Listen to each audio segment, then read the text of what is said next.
एस्तर की पुस्तक अध्याय 3। एस्तर की पुस्तक अध्याय 3। इन बातों के बाद राजा क्षयर्ष ने आगागी हम्मदाता के पुत्र हामान को उच्च पद दिया और उसको महत्व देकर उसके लिए उसके साथी हाकिमों के सिंहासनों से ऊंचा सिंहासन ठहराया। और राजा के सब कर्मचारी जो राजभवन के फाटक में रहा करते थे, वे हामान के सामने झुककर दंडवत किया करते थे, क्योंकि राजा ने उसके विषय ऐसी ही आज्ञा दी थी। परंतु मुर्दकै न तो झुकता था और न उसको दंडवत करता था। तब राजा के कर्मचारी जो राजभवन के फाटक में रहा करते थे, उन्होंने मुर्दकै से पूछा, तू राजा की आज्ञा क्यों उल्लंघन करता है? जब उसने उससे प्रतिदिन ऐसा ही कहते रहे और उसने उनकी एक न मानी, तब उन्होंने यह देखने की इच्छा से कि मुर्दकै की यह बात चलेगी कि नहीं, हामान को बता दिया। उसने तो उसको बता दिया था कि मैं यहूदी हूं।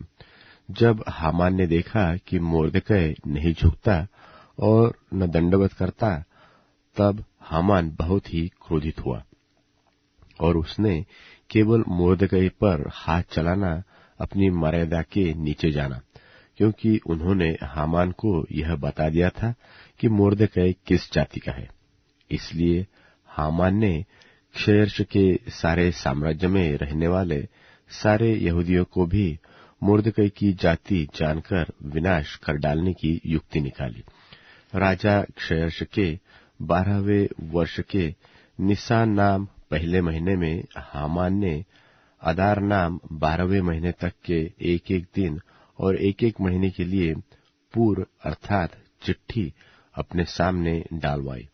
और हामान ने राजा क्षयर्ष से कहा, तेरे राज्य के सब प्रांतों में रहने वाले देश देश के लोगों के मध्य में तीतर बितर और छिटकी हुई एक जाति है, जिसके नियम और सब लोगों के नियमों से भिन्न है, और वे राजा के कानून पर नहीं चलते। इसलिए उन्हें रहने देना राजा को लाभदायक नहीं है।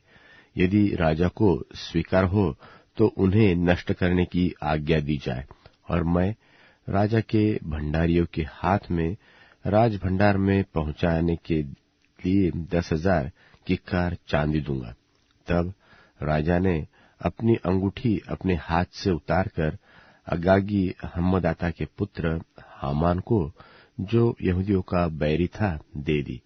और राजा ने हामान से कहा, वह चांदी तुझे दी गई है, और वे लोग भी, ताकि तू उनसे जैसा तेरा जी चाहे वैसा ही व्यवहार करे।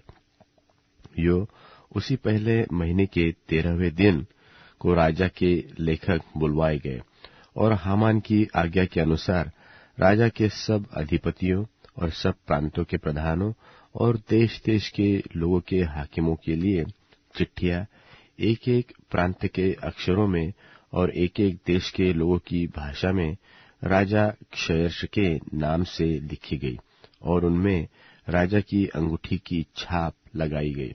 और राजा के सब प्रांतों में से इस आशय की चिट्ठियां हर डाकियों के द्वारा भेजी गई कि एक ही दिन में, अर्थात अदार नाम 12वें महीने के 13वें दिन को क्या जवान, क्या बूढ़ा, क्या स्त्री, क्या बालक, सब यहूदी विध्वंस, घात और नाश किए जाए, और उनकी धन संपत्ति लूट ली जाए।